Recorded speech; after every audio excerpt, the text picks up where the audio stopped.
तो welcome guys. इस कहानी में एक ऐसी खतरनाक भविष्यवाणी की जाती है जिसके अनुसार अगले आने वाले कुछ महीनों में पृथ्वी में एक ऐसा भयानक कॉमेट आकर टकराएगा जो कि इंसानियत का पृथ्वी से पूरी तरह से नामो निशान ही मिटा देगा, जो कि 65 मिलियन साल पहले डायनासोर पर गिरे उस कॉमेट से भी बहुत बड़ा होगा। तो इंसान आखिर किस तरह से इस बड़े से कॉमेट से खुद को बचा पाएंगे, आज इस मूवी के बारे में हम जानेंगे। तो कहानी की स्टार्टिंग में सारा और लियो को दिखाया जाता है जो कि टेलीस्कोप में आसमान की तरफ देख रहे थे। ये दोनों आपस में प्यार किया करते थे, साथ ही में ये दोनों एस्ट्रोनोवा गतिविधियों पर निगाह रखे हुए थे। लेकिन तभी ये नोटिस करते हैं कि तारों के बीच एक अलग सा चमकता तारा है जो कि इन्होंने पहले कभी नहीं देखा। शुरू में इन्हें लगता है कि शायद ये कोई सैटेलाइट है, लेकिन पीछे जो इनके प्रोफेसर खड़े होते हैं जो कहते हैं कि इसकी फोटो खींचकर डॉक्टर मार्कस को भेज दो। अब अगले दिन जब डॉक्टर मार्कस को ये फुटेज मिलती है तो इन्हें देखकर वो चौंक जाते हैं, क्योंकि ये कोई तारा नहीं था बल्कि एक बहुत बड़ा कॉमेट था जो कि तेजी से धरती की ओर आ रहा था। लेकिन अब भी ये पृथ्वी से लाखों किलोमीटर दूर होता है,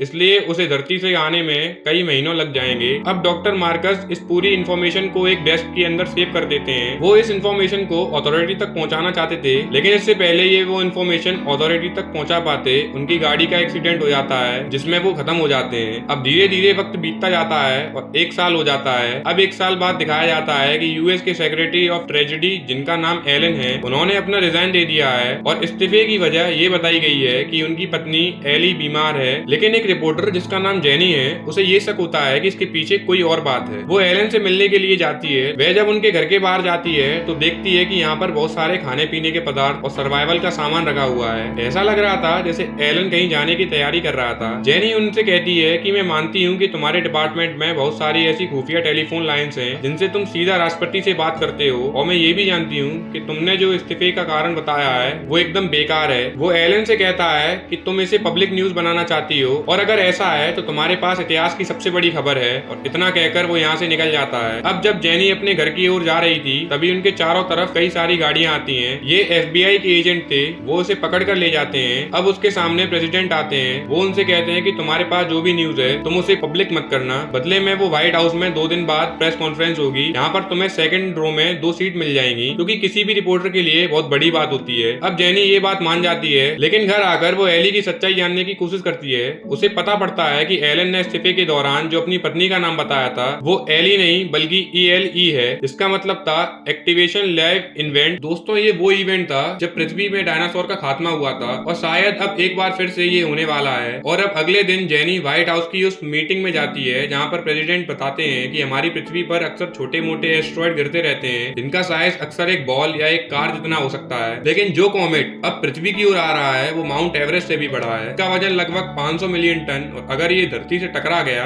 तो एक महाविनाश होगा। पिछले 8 महीनों से अमेरिका और रशिया सबसे बड़ा स्पेस स्टेशन बना रहे हैं जो कि स्पेस में बन रहा है, और आज से ही 2 महीने बाद पृथ्वी से वहां पर एक टीम जाएगी जो कि उस कॉमेट को धरती पर आने से रोकेगी। प्रेसिडेंट यहाँ पर डॉक्टर मार्कस पोल और साथ ही लियो बिडरमैन का नाम भी लेते हैं। वो ये भी कहते हैं कि सबसे पहले इन 2 लोगों ने ही उस कॉमेट को देखा था। हालांकि एक कार एक्सीडेंट में इन दोनों की जान निकल गई थी, लेकिन लियो बिडरमैन अभी भी जिंदा है, लेकिन उसके बारे में किसी को कुछ पता ही नहीं है। उस एक्सीडेंट में डॉक्टर मार्कस की गाड़ी जिस दूसरी गाड़ी से टकराई थी उस दूसरी गाड़ी का ड्राइवर की जान चली गई थी, तो सरकार ने लगा कि ये वो लियो बिडरमैन है। लेकिन उन्हें कॉमेट की वो डिस्क मिल गई जिसे हमें पता चला कि एक बड़ा सा कॉमेट अर्थ की ओर आ रहा है, लेकिन इतनी जल्दी वो पृथ्वी से नहीं टकराएगा क्योंकि वो धरती से सूरज के चक्कर लगा रहा है। लेकिन बहुत ही जल्द वो कॉमेट पृथ्वी की बेल्ट में आ जाएगा जिससे एक बड़ा कोलाइजन होगा, जिससे पृथ्वी से पूरी इंसानियत ही मिट जाएगी। लियो बिडरमैन को ये पता ही नहीं था कि वही कॉमेट है जो उसने आज 1 साल पहले देखा था, लेकिन अब वो जान चुका है। अब उसके घर के बाहर बहुत सारे पड़ोसी भी इकट्ठा हो जाते हैं। लियो बिडरमैन अब फेमस हो चुका है, लेकिन वो इसका पूरा क्रेडिट डॉक्टर मार्कस को देता है। वो कहता है कि मैंने इसको भले ही देखा हो, लेकिन इसकी खोज डॉक्टर मार्कस ने ही की थी। वहीं हम एक एस्ट्रोनॉट की टीम को देखते हैं जो कि उस कॉमेट की सरफेस तक पहुंच जाती है। वो उसमें ड्रिलिंग करना शुरू कर देते हैं, क्योंकि 100 मीटर की खुदाई के बाद वो उसमें एक न्यूक्लियर बॉम्ब डालेंगे ताकि ब्लास्ट करके इस कॉमेट को डायरेक्शन बदली जा सके और पृथ्वी से ना टकरा पाए। अब जब ये ड्रिलिंग कर रहे होते हैं तो उनकी मशीन फंस जाती है,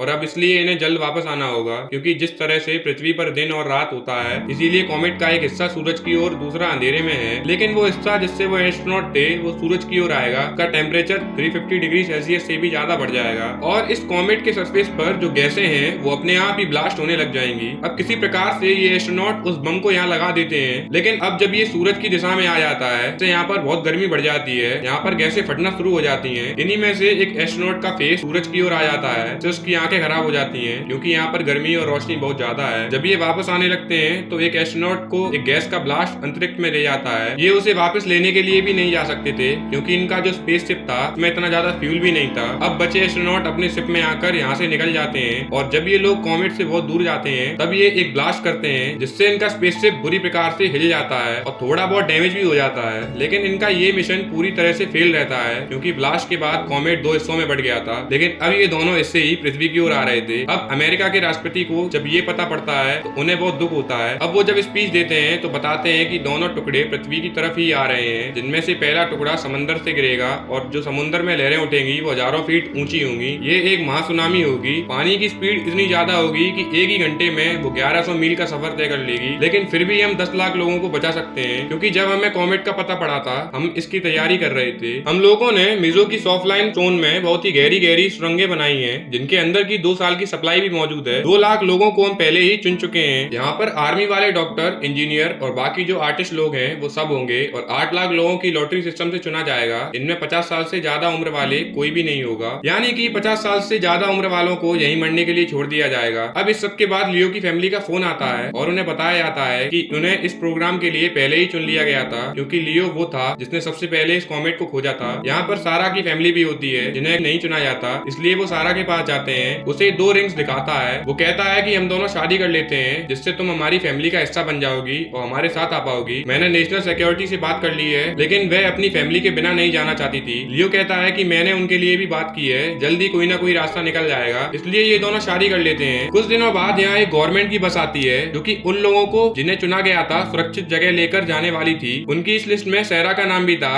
लेकिन उसके पेरेंट्स का नाम नहीं होता। हालांकि लियो ने व्हाइट हाउस में रिक्वेस्ट की थी जिनमें बताया गया था कि लिस्ट में सारा के पेरेंट्स का नाम भी होगा, लेकिन अब यहाँ उनका लिस्ट में नाम नहीं था। इस वजह से सारा के पेरेंट्स नहीं जा सकते थे। सारा अपने पेरेंट्स के बिना नहीं जाना चाहती थी। हालांकि लियो उसे समझाने की कोशिश भी करता है लेकिन वह यहीं पर अपने पेरेंट्स के साथ रुक जाती है और लियो को ना चाहते हुए भी यहाँ से जाना पड़ता है। वहीं पृथ्वी खत्म होने की खबर के बाद चारों ओर अफरा तफरी लूटपाट का माहौल है। हालांकि कर्फ्यू लगाया गया है लेकिन अब भी कोई किसी रूल को फॉलो नहीं कर रहा था। सभी लोग इस सच्चाई को मान गए थे कि पूरी दुनिया विनाश की ओर है। अब लियो अपनी फैमिली के साथ उस जगह तक पहुंच जाता है जहां उन्हें अगले 2 साल तक रहना होगा। लेकिन लियो अंदर नहीं जाना चाहता। वो अपनी फैमिली से कहता है कि मैं सारा को लेने के लिए जा रहा हूँ और उसे लेकर ही लौटूंगा। ये कहकर वो वहां से निकल जाता है। अब 12 घंटे बचे हैं जब वो छोटा कॉमेट आकर समुद्र में गिरेगा। बताया जाता है कि इससे इतनी बड़ी लहरें उठेंगी जो पृथ्वी के एक हिस्से को समुद्र बना देंगी और इससे 3 घंटे बाद बड़ा वाला कॉमेट कनाडा में कहीं आसपास गिरेगा और इससे इतना बड़ा धमाका होगा जिससे पूरी धरती धूल से ढक जाएगी। अगले 2 साल तक पृथ्वी का वातावरण ऐसा ही रहेगा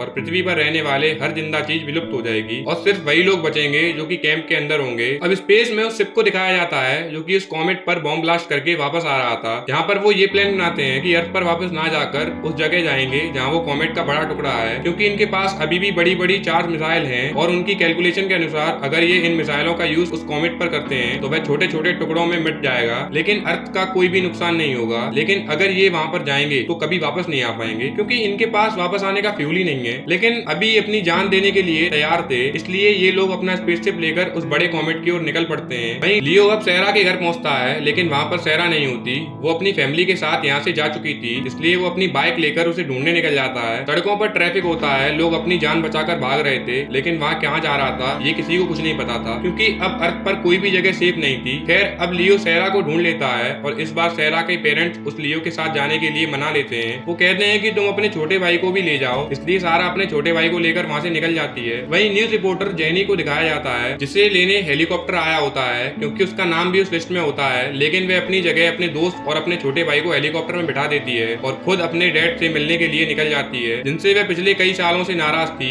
लेकिन अब जिंदगी की इन आखिरी पलों में वो सारी बातें भूलकर अपने पिता से मिलना चाहती है। वो अपने फादर के गले से लगना चाहती थी और तभी आसमान में देखते हैं कि वो छोटा कॉमेट धरती तक पहुंच चुका है। वह तेजी से जलता हुआ समुद्र की तरफ बढ़ रहा है। अब जब वह समुद्र में गिरता है तो एक बड़ी शॉक वेव आती है जिससे ऊंची ऊंची पानी की लहरें पैदा होती हैं और जेनी जो अपने पिता के साथ समुद्र किनारे खड़ी थी वो हमेशा के लिए इन लहरों में समा जाती है। यहाँ पर शहर के शहर तबाह हो जाते हैं और लियो सैरा और उसकी भाई को लेकर एक ऊंची पहाड़ी की तरफ जा रहा होता है। यहाँ उन एस्ट्रोनॉट की टीम उस तरफ जा रही होती है जहाँ वो बड़ा कॉमेट है। यहाँ पर जितने भी एस्ट्रोनॉट होते हैं सब अपने परिवार से बात करते हैं जो इनके लिए एक बहुत ही इमोशनल मोमेंट था क्योंकि ये जानते थे इसके बाद ये कभी अपने परिवार से बात नहीं कर सकेंगे। कुछ ही समय बाद स्पेसशिप जिसमें 4 न्यूक्लियर बॉम्ब हैं उस कॉमेट से टकराता है जो कि एक बहुत बहुत बड़ा ब्लास्ट होता है और उस बड़े से कॉमेट के बहुत छोटे छोटे टुकड़े हो जाते हैं जो कि अर्थ के ऑर्बिट में आते ही जलने लगते हैं, यानी कि उनसे धरती में कोई भी नुकसान नहीं होगा। वहीं सारा, लियो और भी लोग दिखाए जाते हैं जो कि एक पहाड़ी की चोटी पर चढ़ चुके थे। वो पानी यहाँ इतनी ऊपर तक नहीं आ सकता था, तो यहाँ बैठकर आसमान से उड़ने वाले उन छोटे एस्ट्रॉइड को देखते हैं, क्योंकि अगर ये बड़ा कॉमेट पृथ्वी पर गिर जाता तो पृथ्वी में हर एक जिंदा चीज का विनाश हो जाता, जैसा कि आज से 65 मिलियन साल पहले डायनासोर्स के साथ हुआ था। लेकिन अब एस्ट्रोनॉट कुर्बानी की वजह से सभी इंसान की जान बच गई। हालांकि लाखों लोग उस सुनामी की वजह से जरूर मारे गए, लेकिन इंसानियत का खात्मा नहीं हुआ। पूरा का पूरा शहर अब समुद्र बन चुका था। खैर अब पानी यहाँ से वापस निकल जाता है और कुछ दिन बाद प्रेसिडेंट बताते हैं, वो स्पीच देते हैं कि हमें अपने हीरोज को कभी नहीं भूल पाएंगे जिन्होंने अपनी कुर्बानी देकर अर्थ को बचाया है। हर मौके पर हम उन्हें याद करेंगे और हमारे शहर तबाह हो चुके हैं लेकिन हम उन्हें दोबारा बसा लेंगे। हम अपने बच्चों को जिन हीरोज की नई जिंदगियां दी है उनकी कहानियां सुनाएंगे। दोस्तों,